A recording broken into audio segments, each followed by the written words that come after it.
오늘 12번째 팔려가는 요셉이라는 제목으로 말씀을 나눌 텐데요.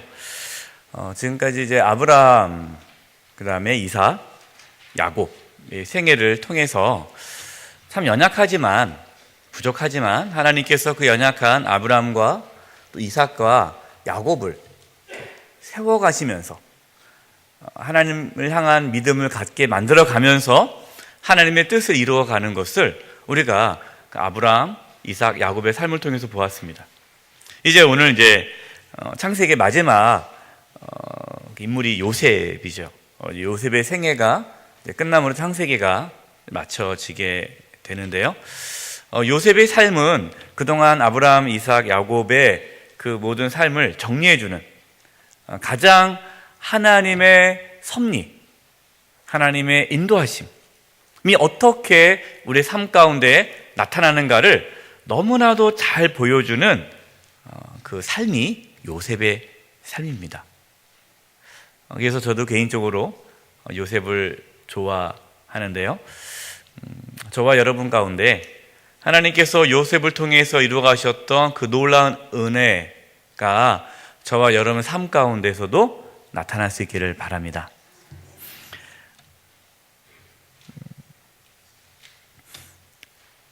첫 번째, 같이 1번 읽도록 하겠습니다. 시작. 계획하시는 하나님을 신뢰하십시오. 자, 여기서 계획이라는 말이 나오는데요. 하나님의 놀라운 계획이 있다라는 거죠. 또 그것이 하나님께서 우리를 통해서 이룰 하나님의 놀라운 뜻이고, 그것이 온전히 이루어져 가는 과정이 이제 섭리입니다. 섭리. 물론 우리의 삶은 운명론이 아닙니다. 운명론. 그래서 운명이랑 섭리랑은 구분을 하셔야 돼요. 하나님께서는 우리의 삶을 운명으로 만들지 않았어요. 그 말은 뭐냐면 우리의 삶이 이미 다 정해져서 우리가 앞으로 이렇게 삶을 살아간다는 것이 마치 이렇게 프로그램으로 다 만들어가지고 로봇처럼 이렇게 하나하나 이렇게 우리가 살아가는 것은 아니에요. 열려 있지만 그러나 하나님께서 우리를 통해서 이루실 놀라운 뜻, 그것은 이미 계획되어 있고 또 그것을 하나님께서 이루어 가신다라는 것입니다. 그래서 계획하시는 하나님을 신뢰하십시오라는 것은 하나님께서 우리 가운데 놀라운 계획이 있다라는 것을 믿고 하나님을 신뢰하는 것입니다. 첫 번째, 요셉에게는 어떠한 연약한 모습이 있었습니까? 요셉도 연약하죠. 요셉도 뭐 이렇게 훌륭한 사람이 아닙니다. 아주 연약함이 많은 사람인데 창세기 37장 2절을 읽겠습니다. 시작. 야곱의 족보는 이러하니라. 요셉이 17세에 소년으로서 그의 형들과 함께 양을 칠 때에 그의 아버지의 아내들 빌하와 실바의 아들들과 더불어 함께 있었더니 그가 그들의 잘못을 아버지에게 말하더라. 요셉의 어머니가 누구냐? 라헬이에요. 라헬. 야곱의 네 아내가 있었죠. 네 아내 중에 누구를 가장 사랑했을까요? 라헬을 제일 사랑했어요. 근데 라헬이 제일 먼저 떠나죠. 요셉을 낳고 그리고 베냐민을 낳고 이제 죽죠. 자, 그러면 가장 사랑했던 아내가 라헬인데 그 라헬이 아이를 갖지 못해서 많이 애타지 않았습니까? 하나님께서 태를 열어주셔서 아들을 주셨는데 그 아들이 요셉이에요. 그리고 사랑하는 아내가 죽었어요. 자, 그러면 야곱에게 있어서 그 자녀들 중에 누구를 가장 사랑할까요? 요셉을 가장 사랑하죠. 가장 많은 사랑을 받았어요. 그러니까 요셉이 하는 역할이 뭐냐? 고자질입니다. 고자질. 이제 이렇게 다녀가지고 형도 놀고 있으면 집에 가서 얘기하는 거예요. 아버지, 저 몇째 형이 놀고 있던데요? 그럼 또 이제 혼나는 거죠. 그러니까 형제들이 이 요셉을 좋아할까요? 싫어할까요? 싫어하죠. 사랑은 독차지하고 또 고자질을 하는데 얼마나 얄밉겠어요. 아주 얄밉죠. 그런 모습 보면 참 요셉에게 연약한 모습이 있어요.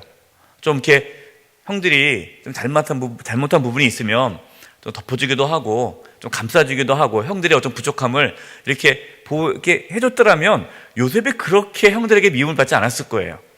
근데 마치 자기는 깨끗한 것처럼 이렇게 계속 이렇게 이르고 다니고 고자질하고 또 나중에 이제 우리가 또 보겠지만 또 꿈도 얘기하지 않습니까? 꿈도 되게 기분 나쁜 꿈을 얘기해줘요. 그러니까 이렇게 아주 밉상이죠, 요셉이. 또 옷도 요셉은 다른 옷을 입죠. 예, 채색 옷을 입어요. 좋은 옷을. 다른 형제들은 싼 옷을 입히고, 지금으로 말하면 다른 형제들은 그냥 시장에서 아무나 사는데 이 요셉만 명품 옷을 사주는 거예요. 브랜드, 메이커 이런 거예요. 그러니까 얼마나 믿겠어요. 그러면 요셉이 내가 그렇게 아버지의 사랑을 받고 또 특별하게 대우받는다면 더 겸손하게 이렇게 해야 되지 않겠어요? 근데 그렇지 않았다라는 거예요. 어떻게 보면은 요셉은 인격적으로 이렇게 성숙하지 못하고 또 공감 능력이 없는 것 같아요. 공감 능력. 고생 안 해보신 분들은요, 공감 능력이 없어요. 좀 고생을 해보셔야, 좀 아파봐야, 또 어렵게 살아봐야 힘든 분들을 공감을 하지, 뭐 다 해주고, 뭐 고생 한 번도 안 하신 분들은 누가 힘들다 그러면, 그거 왜 힘들어? 하면 되지? 이렇게 하는 거죠. 우리 뭐 어르신들이 아이들한테, 뭐 할머니, 할아버지 때는 전쟁 때 뭐 먹을 게 없었다. 그럼 왜 그래? 라면 끓여 먹지? 이렇게 나오는지, 뭐 전혀 공감이 안 되는 거죠. 요셉에게 그러한 모습이 있었다는 거예요.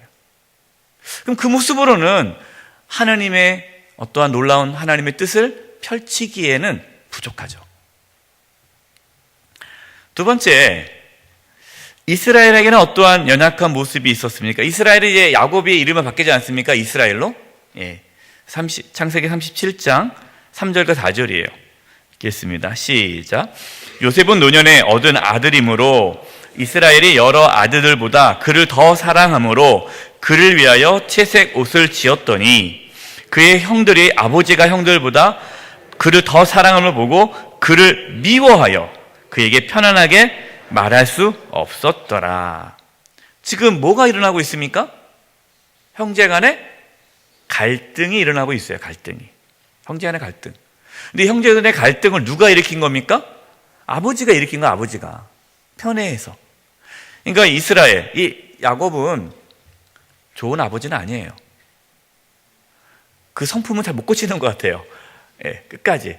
아주 상당히 이기적이거든요. 자기가 좋아하는 것만 좋아하고 싫어하는 것도 싫어하고 아주 이런 것들이 이렇게 성향이 그런 사람인데, 이스라엘이 이것으로 인해서 이제 형제들의 이제 갈등이 이제 일어난 겁니다. 이렇게 요셉, 이스라엘, 또 그 가정, 우리가 지난번에도 그런 가정의 연약함이 있지만 하나님께서 역기능적인 가정을 통해서도 하나님 역사하셨다라고 말씀을 드렸듯이 여기서도 그러는 거예요. 이런 갈등이 있죠. 그러나 하나님께서는 그러한 갈등 가운데서도 하나님의 섭리가 이루어지고 있다는 것을 우리는 알 수 있다는 거예요. 세 번째, 하나님께서는 요셉에게 어떠한 계획을 세우셨습니까? 창세기 37장 8절입니다. 이제 꿈 얘기를 하죠. 읽겠습니다. 시작. 그의 형들이 그에게 이르되 내가 참으로 우리의 왕이 되겠느냐, 참으로 우리를 다스리게 되겠느냐 하고 그의 꿈과 그의 말로 말미암아 그를 더욱 미워하더니. 하나님께서 요셉에게 꿈을 꾸게 하십니다. 근데 그 꿈을 형들에게 얘기하라고 말씀하지 않으셨어요. 얘기 안 해도 돼요.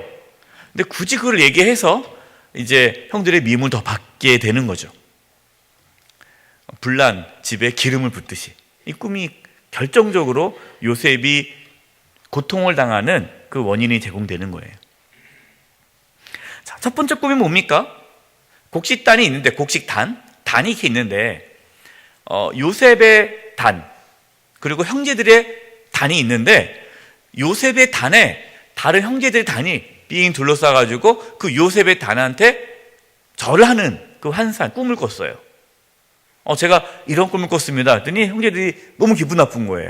그럼 우리가 너한테 절을 해야 되냐? 우리가 너를 섬기냐? 막 속상해요. 그럼 그래서 끝내야 되잖아요. 근데 두 번째 꿈을 또 꿉니다. 근데 두 번째 꿈 뭐예요? 해와 달과 또 11별이 자기한테 와서 절하는 거예요. 그걸 또 얘기해요. 그러니까 이제 아버지도 화를 내죠. 왜냐면 그 해와 달은 아버지 어머니를 상징하고 별은 형제를 상징하는 거거든요. 이런 얘기를 하니까 형들이 이제 시기하죠. 그러나 이스라엘, 야곱은 그 요셉의 말을 간직한다라고 말씀하고 있습니다. 자, 하나님께서 왜 요셉에게 이러한 꿈을 보여주셨을까요?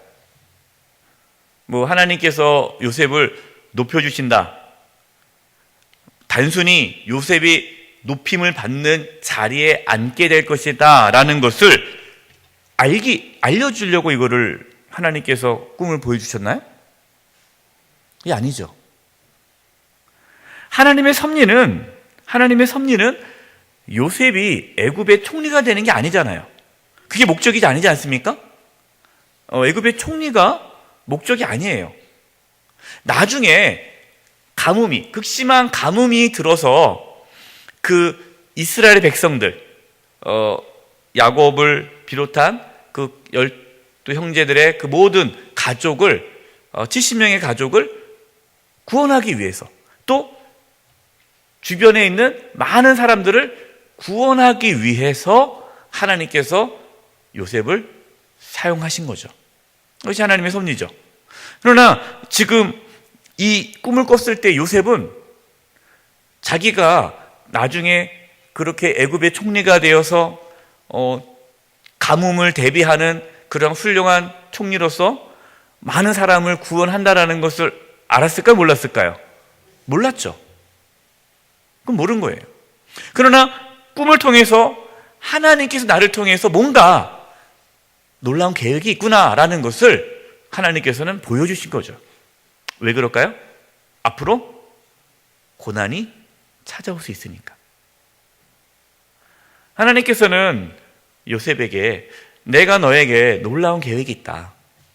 하나님의 섭리가 반드시 이루어진다는 것을 꿈을 통해서 하나님께서 보여주신 거죠. 우리의 삶도 마찬가지입니다. 우리가 뭔가 분명히 확실히 알고 그 일을 행하는 것이 아니에요. 막연하죠.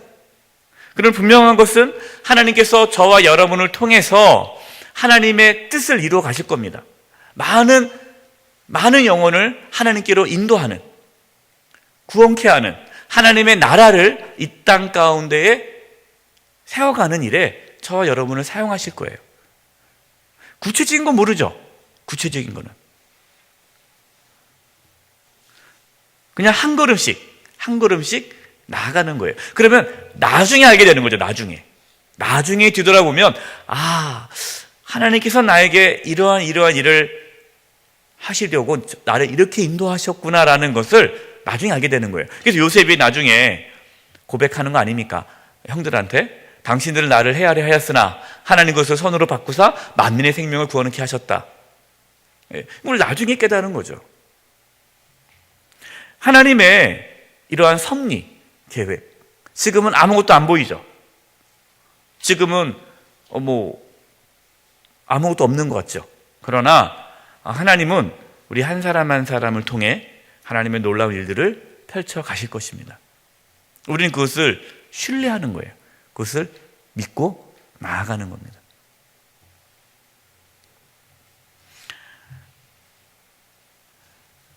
절대로 그래, 내가 예수님을 잘 믿으면 나를 요셉이 애굽의 총리가 되듯이 나를 또 우리 자녀를 총리로 세워주겠지? 여러분 그렇게 생각하시면 안 됩니다. 중요한 게 총리가 아닙니다.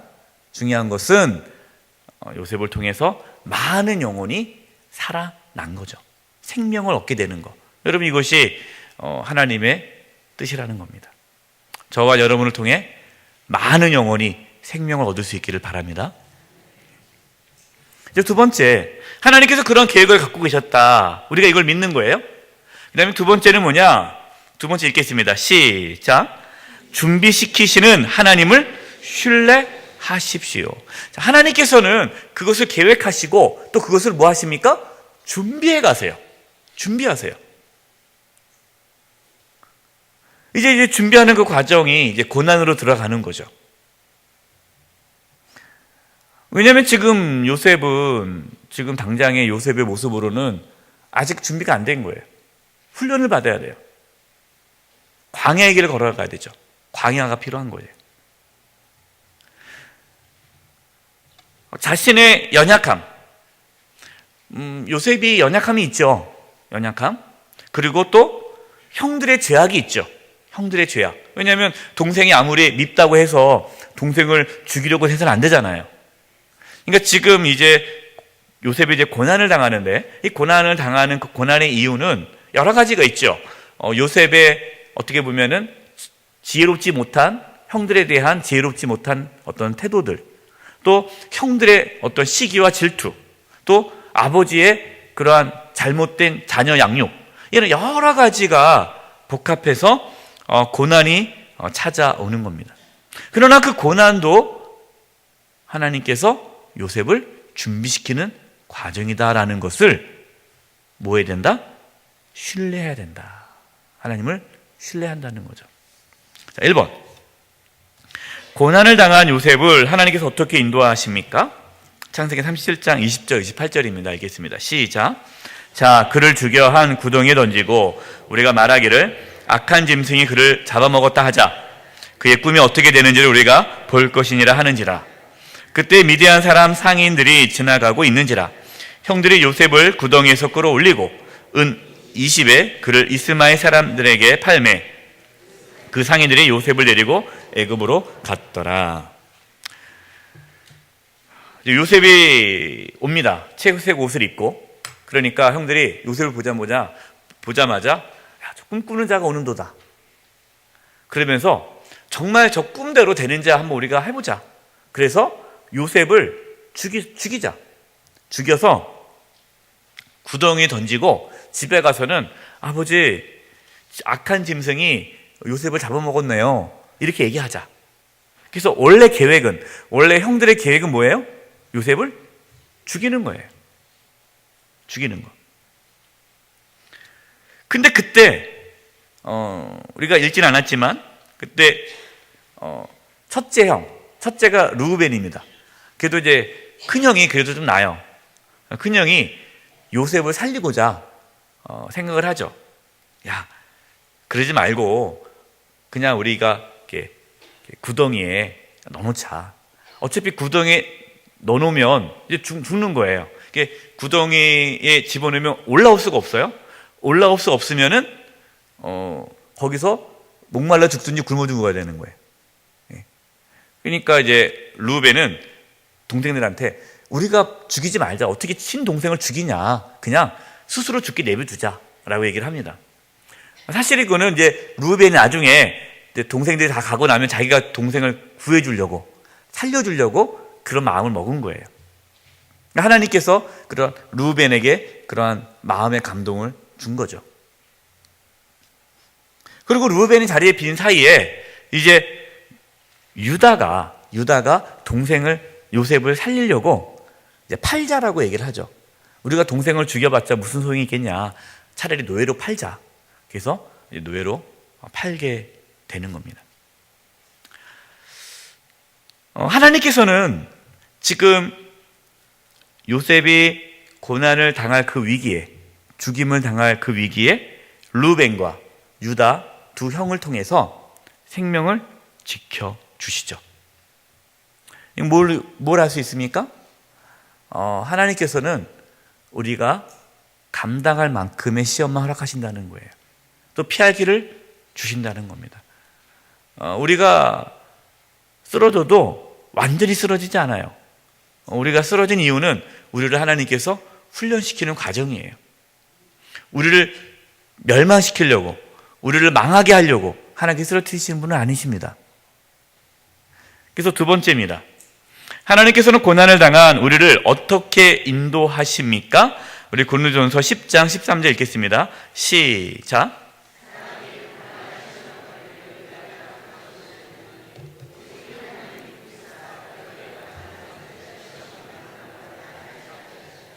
시험 당할 즈음에 또한 피할 길을 내사 너희로 능히 감당하게 하시느니라. 아멘. 하나님께서는 감당할 시험만을 허락한다라는 거예요. 또 피할 길을 주시고 감당할 수 있는 힘을 주세요. 여러분, 지금 어떠한 고난이 있습니까? 어떤 어려움이 있습니까? 물론 이제 우리가 목사님 너무 쉽게 말하지 마세요. 저 지금 감당 못할 것 같아요 라고 말하실 수도 있을 것 같아요. 그러나 하나님은 분명히 감당치 못한 시험을 허락하지 않으십니다. 피할 길을 주십니다. 하나님께서 분명히 그 고난 가운데 하나님 놀라운 계획이 있고 하나님께서 우리를 준비케 하는 과정이 있어요. 그래서 우리가 어떠한 예상치 못한 고난이 찾아왔을 때, 계획했던 것이 잘 이루어지지 않을 때, 우리는 하나님께 나한테 왜 이렇게 하십니까? 왜 하나님 나를 왜 버리십니까? 이렇게 해서는 문제가 해결되지 않아요. 그러면은 그 준비 과정이 우리에게 유익이 되지 않아요. 광야가 그냥 고생으로 끝나는 거예요. 고생으로. 이스라엘 백성들이 광야 1세대들은 광야에서 다 죽지 않았습니까? 뭐 했기 때문에?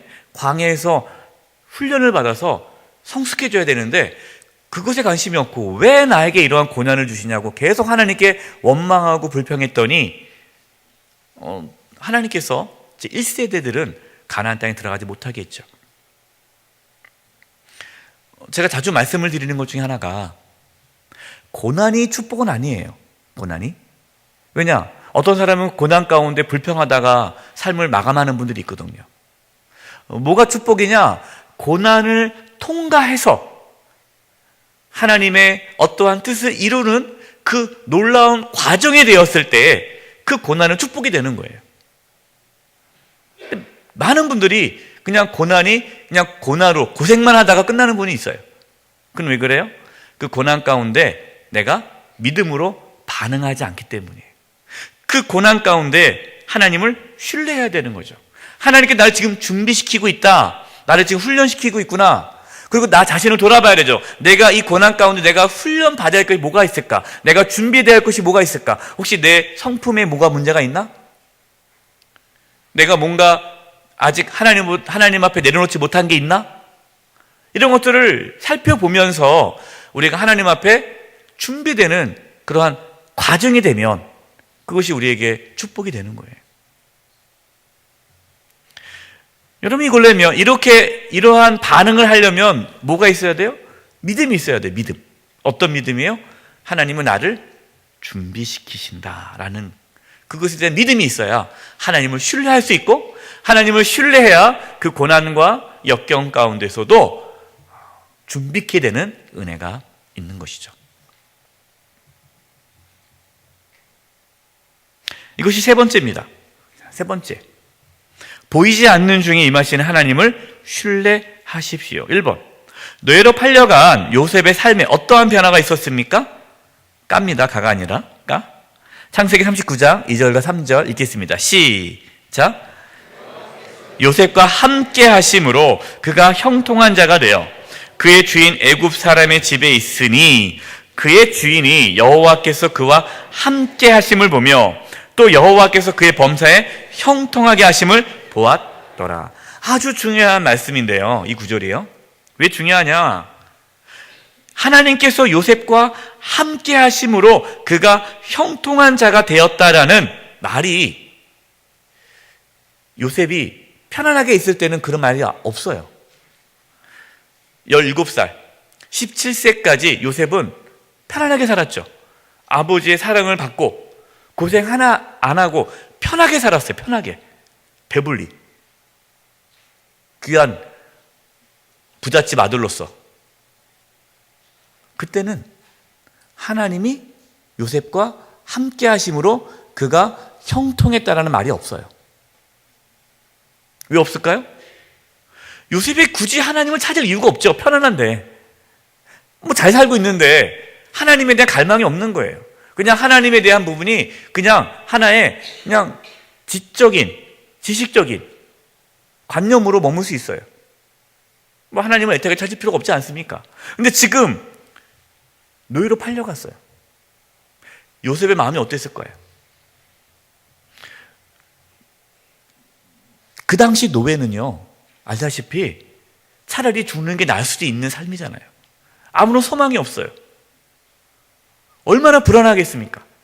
노예로 팔려가는 그 길을 걸어갈 때 도대체 누구한테 팔려갈지, 내가 어떠한 삶을 살아가야 될지 얼마나 불안하겠어요. 모든 게 다 캄캄하잖아요. 아무것도 없잖아요. 의지할 수 있는 것도 하나도 없고. 누구밖에 없어요? 하나님밖에 없는 거예요. 하나님밖에 안 보이는 거죠. 요셉은 하나님을 찾았습니다. 하나님을 간절히 찾았죠. 하나님을 만났고 요셉은 그 노예로 있을 때에 하나님과 만남을 통해 요셉은 형통한 자가 되었습니다. 형통이 뭡니까?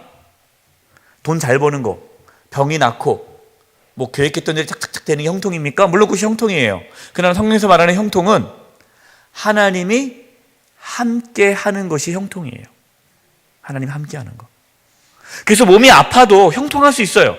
왜냐하면 내가 병상 중에 하나님과 함께 한다면 그분은 형통한 삶을 사는 겁니다.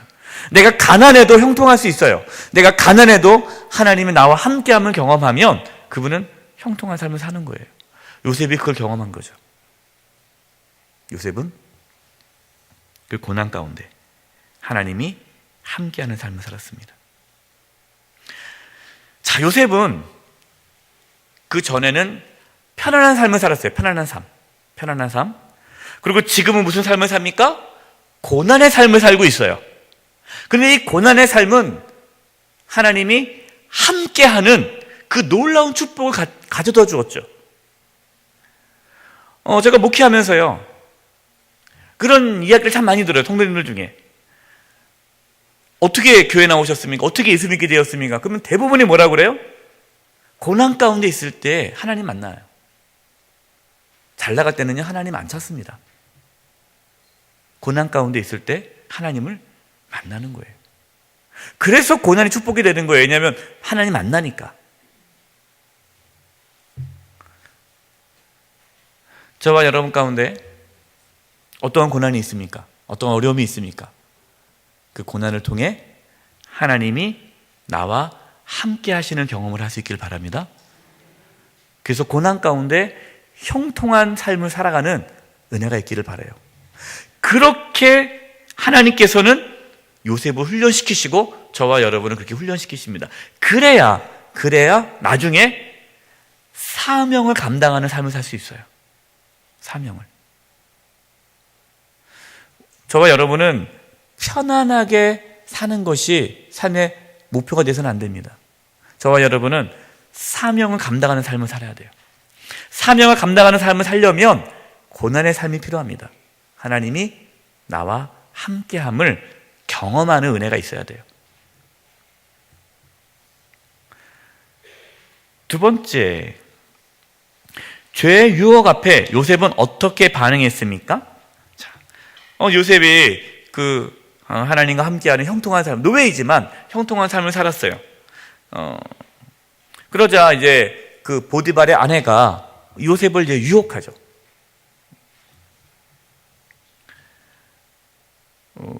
요셉이 잘생겼어요. 성경에 안 나와 있지만 다른 역사책에 의하면 요셉이 잘생겼다 하더라고요. 잘생겼으니까 유혹하겠죠?